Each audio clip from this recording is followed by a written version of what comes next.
আল্লাহর হাবিব সাল্লাল্লাহু আলাইহি ওয়াসাল্লাম আরেকটা হাদিসে এসেছে, এক সাহাবীকে কোবা পল্লীতে ইমাম করে পাঠিয়েছেন। মদিনা মসজিদে নববীর পাশে একটা মসজিদ আছে, মসজিদে কোবা, সেই মসজিদের ইমাম করে এক সাহাবীকে পাঠিয়েছেন। ওই সাহাবীর একটা অভ্যেস ছিল, উনি প্রত্যেক রাকাতে সূরা ফাতিহার পরেই আগে সূরা ইখলাস পড়তেন। ধরেন প্রথম রাকাতে সূরা ফাতিহার পরে ইখলাস, এরপর একটা সূরা পড়তেন।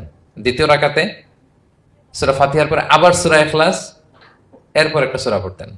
ধরেন যে জুমার নামাজ 2 রাকাত, উনি ফাতিহার পরে প্রথমে কোন সূরাটা পড়ে নিতেন, এরপরে অন্য যে কোনো একটা সূরা। দ্বিতীয় রাকাতে সূরা ফাতিহার পরে কোন সূরাটা প্রথমে পড়ে নিতেন, ইখলাসে। এইটাই ওনার স্বভাব। প্রত্যেক নামাজে যদি কোনো ইমাম সাহেব শুধু সূরা ইখলাস পড়ে, একটু খারাপ লাগবে না আমাদের?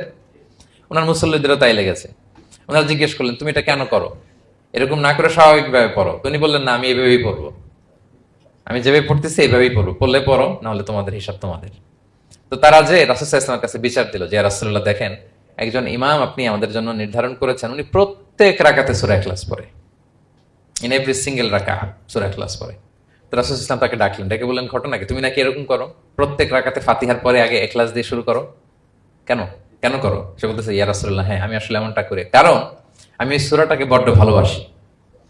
কারণ ফিহি সিফাতুর রহমান, এই সূরার ভেতরে আল্লাহর পরিচয় মেলে, আল্লাহর পরিচয় পাওয়া যায়, যেন সূরাটাকে আমি বড্ড ভালোবাসি। রাসূল সাল্লাল্লাহু আলাইহি ওয়াসাল্লাম বললেন, ঠিক আছে, তোমার অভ্যাসের পরিবর্তন করার দরকার নাই।